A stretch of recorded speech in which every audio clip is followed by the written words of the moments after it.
Well, hello there, it's Corinne Wilhelm here, and welcome to a new episode of Clever Together. You're in the right place if you want to become a better communicator in international business. I'm working specifically with managers and international agile teams. And today I wanted to talk to you about precision.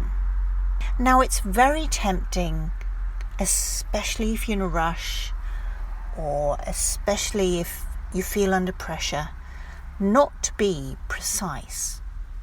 But the thing is, the more precise you are, the more people will focus on you, the more people will want to help you, and the more likely you're going to get out of life what you need. And this thing with precision, you can try it at home in your personal relationships and at work, because the theory is the same for both. So the thing about precision is to think about 3 elements. So if you want something done, tell them, when do you need it to be done by? When is your urgency around this? Is there any urgency about it? So that's the when. You also want to tell them what exactly you need their help with. And here it really helps to think about, carving your message very, very specifically using verbs, adverbs, and adjectives to really paint a very clear picture of what you need. Okay, so that's the what, so the when and the what. The next one is the how. If you want something done a specific way, then tell people how you want it to be done. If you want somebody to be creative about it, then let them have some creative license, but let them know what your expectations are. People are not mind readers. They don't know what's going on in your head, so you have to tell them. And you don't have to be condescending or patronizing. Just being open and honest about what you need will help you to get the most out of the people that matter. Now, that might mean something as simple as, can you check this for me? Or what do you think about this? Or what do you think about that? But it might be something more specific. And this is what I'm saying. When you want specific actions, you need to tell people what you need. Choosing precise verbs is one of the simplest and yet most effective ways of being more concise. If you want to be perceived as being an expert or a leader, then try replacing a long string of words with a more carefully chosen range of precise verbs. This adds clout and impact to your message, something that any audience appreciates.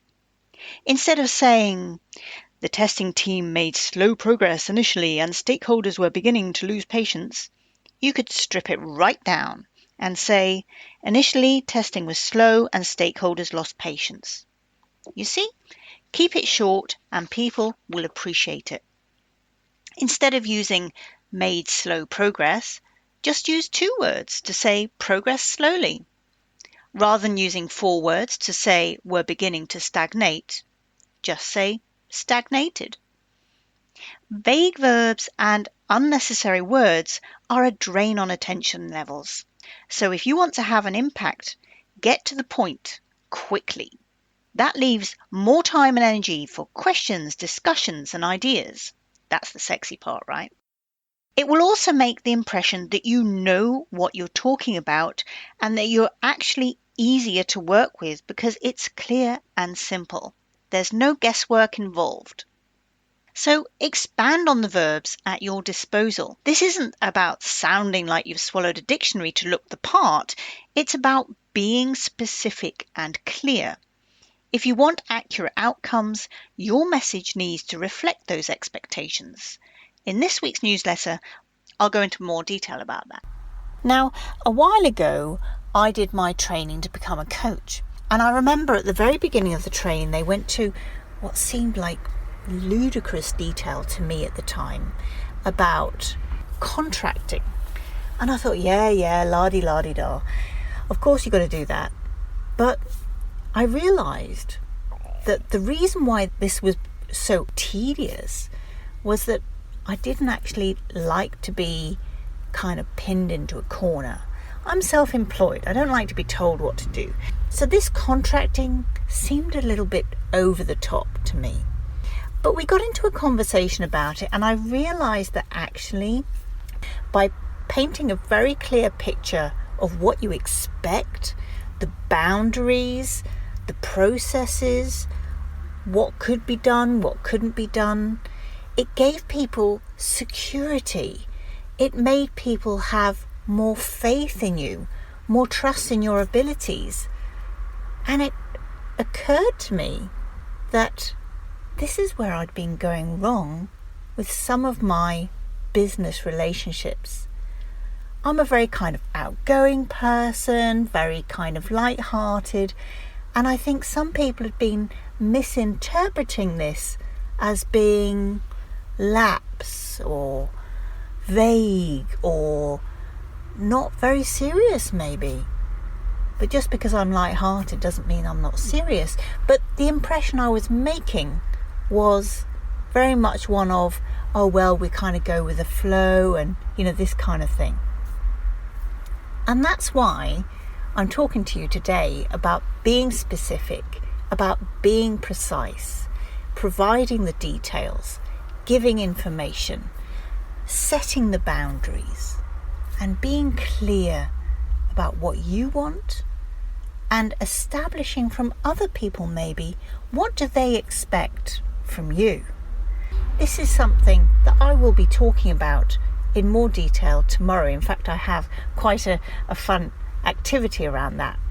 So have a think about your precision this week. Make this your call to action, your communication kudos call to action this week from me and the Clever Together podcast is to think about how precise you are being in your communication.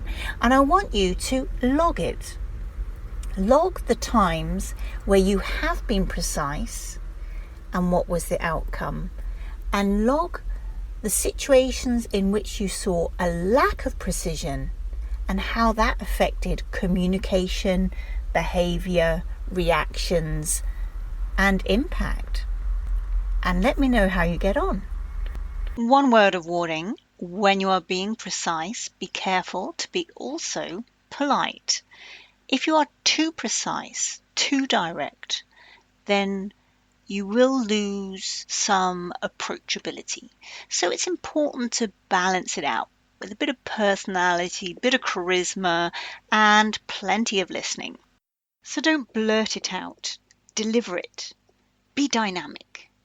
Just like the dynamo on the bike, you need to keep it going. It's about momentum. And you don't want that light to go out. You want it to keep shining. So you better keep pedaling. So plan what you have to say, make notes, and be deliberate about your message. And in turn, you'll make a bigger impression. Be concise, be clear, be compact. You'll have more impact. And each daily, each message, and each time you do this will contribute towards your reputation and your professionalism.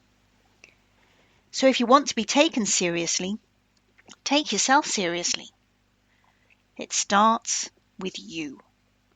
Every single time that you share your progress and performance, your lessons, and your commitment to the team, you push the needle towards or away from professionalism. It's your choice. It's cumulative. It builds gradually. A reputation doesn't happen overnight. You either consciously commit to this, being a mini performance, or you allow this opportunity to pass you by as you blend into the background. So be deliberate, be dynamic, and start logging your impact and the impacts of others based on precision. I hope you really enjoyed this show, and I hope that the sound quality is okay. I'm waiting at our hospital in the car park, trying to make the best of my downtime. So speak to you soon, and remember, be the very best communicator that you can be. It's Corinne Wilhelm from the Clever Together podcast. Goodbye for now.